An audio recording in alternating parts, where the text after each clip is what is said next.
Hello everyone, Pallavi is here. Welcome back to my channel to the new blog. চলো আজকে আবারও যাচ্ছি শ্রাবণীর বাড়ি, কেন কি ওর বাড়িতে পুজো রয়েছে, কালী পুজো। এখন বাজে সকাল 10টা মতো। মেঘনা রেডি হচ্ছে। এখন আমি আর মেঘনার দিদি একসাথে বেরিয়ে যাবো। দিদির অফিস আছে, দিদি তাই জন্য যাবে, আর আমরা যাচ্ছি শ্রাবণীর বাড়ি। দাঁড়াও, আমার আউটফিটটা তোমাদেরকে একবার দেখিয়ে দিই। প্রচন্ড গরম লাগছিল, একটা শার্ট পরেছিলাম, শার্টটা খুলে আবার এই নর্মাল এটা পরলাম। দাঁড়াও দেখাচ্ছি। এইটা পরেছিলাম, ভীষণ গরম লাগছিল। এটা আমি সাধারণত পরাতে গিয়েও পরে যাই, সবেতেই পরে যাই। এটা আবারও আজকেই পরেছি। আর এই জিন্সটা পরেছিলাম, প্রচন্ড গরম লাগছিল। সানগ্লাস তো মাস্ট। আসছি আসছি, বেরিয়ে পড়েছি। মেঘনা দিক থেকে আসবে। আগের দিন যখন গিয়েছিলাম তখন যথেষ্ট ভালো ওয়েদার ছিল, আর আজকে এত রোদ, এত গরম। আমার দিদি তো গরমে পুড়েই যাচ্ছে, কালো হয়ে যাওয়ার ভয়। ছাতা বার করতে বলছে, যেটা আমি একদমই বার করবো না এখন, কেননা আমার আবার ব্যাগ খুলতে হবে। তাহলে কি করতে দাঁড়িয়েছিস সেখানটায়? কি খাবি? ভালো করেছে না? খুব সুন্দর টেস্ট এখানকার। এটার কি হলো ট্রেনে ওঠার আগে? কি হলো? আরে আমরা ট্রেন কিভাবে মিস করছিলাম বাবা, আমরা তো পুরো ট্রেনটা আজকে মিসই করে যেতাম। বসে বসে লস্যি খেতে খেতে ভুলেই গেছি যে ট্রেনটা কোথায় দেবে। আর দেখাচ্ছে ফোনের অ্যাপে অন্য একটা ওয়ান, আর দিয়েছে হচ্ছে কি 2-তে। দৌড়াচ্ছি, দৌড়াতে গিয়ে ট্রেন ছেড়ে দেবে এমন অবস্থা, তখন আমরা ট্রেন পেয়েছি, তাই না বল?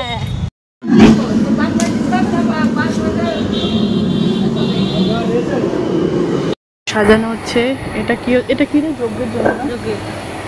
আর ওই ঠাকুরের ওখানে আলপনা দেওয়া হচ্ছে। ব্রেকফাস্ট সারলাম কটার সময়? 1:30টার সময়। 1:30টার সময় ব্রেকফাস্ট করে এখন একটু এই দিকটা ঘুরতে বেরিয়েছি। আমরা আসলে এরকম তো কখনো মানে দেখিনি। দেখেছি আমাদের বাড়ির পাশে এরকমটা নেই, মানে এত গাছ, এত সুন্দর। আমাদের ওখানে সবই তো বাড়ি, পাশে পাশে তাকালে সব বাড়ি, আর এখানে একদম পুরো মনে হচ্ছে একদম প্রাকৃতিক ছোঁয়া। যেখানে তাকাচ্ছি সেখানেই গাছ, তাই জন্য একটু ঘুরতে বেরিয়েছি আমরা। পুরোপুরি জায়গাটা আমাদের কাছে একদম আনন্দ। এই যে পেছনের একদম ভিউটা শুধু দেখো, তাহলেই বুঝতে পারবে। ঠাকুর আনতে যাওয়ার জন্য এখানে রেডি হয়ে নিলাম। খেতে যাবো এখন, খাবার দেবে। কটা বাজে? 4টে, পুরো 4টে। আমি পুরো ডাল দিয়েই খাবো। এগুলো সব আমার দেওয়া।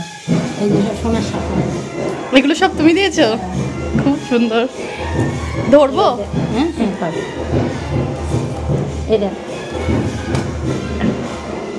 এটাও তো তুমি দিলে? এটা খুব সুন্দর। কেমন আছো?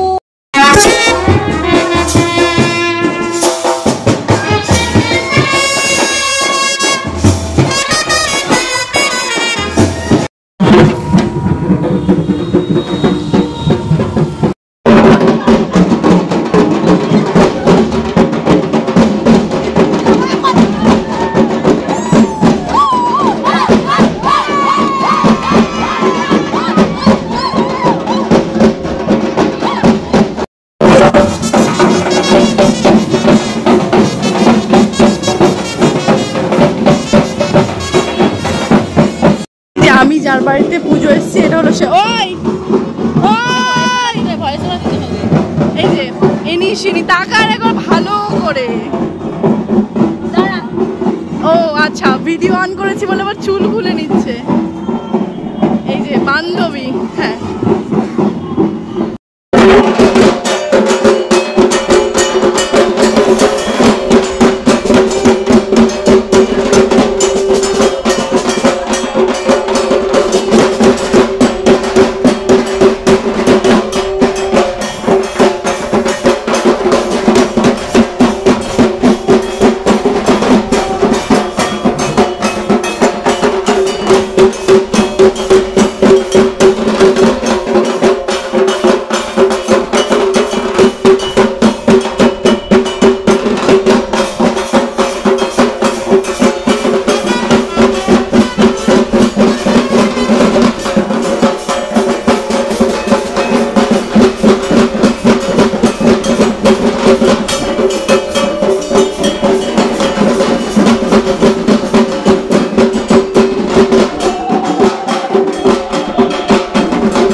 করেছিলাম এই শাড়িটা কিন্তু আমার না, এটা দিদার শাড়ি।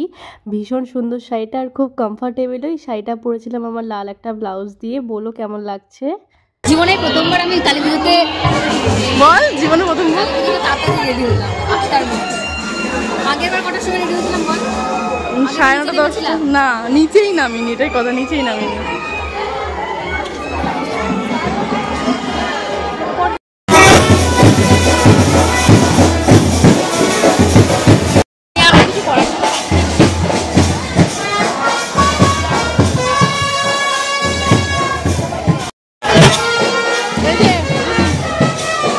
কেমন লাগছে আপনার? দারুণ মজা হচ্ছে এখানে। আবার আসবেন তো? হ্যাঁ, আসতে বছর আবার হবে। এই লাল আলো চাই,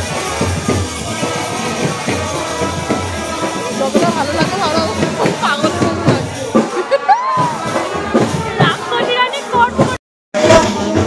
ক্লান্ত হয়ে গেছি গাইস, আমাদের শরীর আর দিচ্ছে না। বিশাল স্ট্রেন্থ। এখন দেখো আজকে একই রূপেও দশী পূজা, আবার একই রূপেও হচ্ছে গিয়ে যা যা করছে কাকে, এই মেয়েটা এই যে এসছে, এই যে এসে মা দুর্গা, মা লক্ষ্মী সরস্বতী, মা লক্ষ্মী লক্ষ্মী, লক্ষ্মী তুই তুই মেকআপ করছে। ওই বল বল বল বল কি দিলি ফার্স্টে?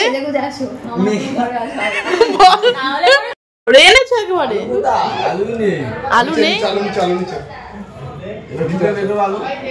সেটা তো আমি বলতে পারবো না।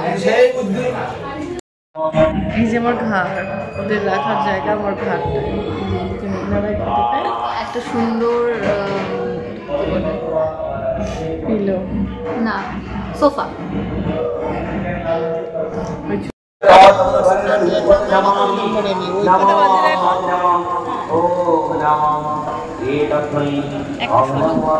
একটা 16 বাজে। একটায় বসে খিচুড়ি খাওয়ার যে কি স্বাদ, ওটা অন্য কিচ্ছুতে পাওয়া যাবে না, যে দারুণ স্বাদ। প্রায় 2টো মতো বাজে, এখন খেয়ে টেয়ে এসে আমরা চেঞ্জ করলাম। খেটে এসে প্রায় 2টো মতো বাজে, এখন খেটে এসে আমরা চেঞ্জ করলাম। চেঞ্জ করে এখন মেঘনা আমার শাড়ি ভাঁজ করছে। অনেক রাত হয়ে গেছে, এখন মনে হয় না ঘুমানো হবে। যদি না ঘুমাতে পারি, ভোর হয়ে যায়, তাহলে একদম চলেই যাব বাড়িতে, কালকে আর থাকবো না। 4টে বাজে এখনো আমরা জেগে কোনো ঘুমাতে পারিনি না। ঘুমানোর জন্য রুমটাই ফাঁকা পেলাম। এখনো চোখে ঘুম ঘুমাতে পারছি না, এখনো ঘুম হচ্ছে না, আর ঘুম হবেও না। এবার বাড়ি যাওয়ার পালা। আর আজকের এই ব্লগটা একদমই এন্ড করতে পারিনি, কেননা সারা রাত পুজো দেখতে দেখতে 5:30 বেজে যায়। আর আমরা রেডি হয়ে বেরিয়ে পড়লাম বাড়ি যাওয়ার জন্য। প্রচুর স্মৃতি নিয়ে বাড়ি ফিরছি। একটা দিন আমরা ভীষণ মজা করেছি। তো আজকের ব্লগটা থাকছে এইটুকুই। তোমাদের যদি কিছু ভালো লেগে থাকে লাইক করে দিও, সাবস্ক্রাইব তো মাস্ট।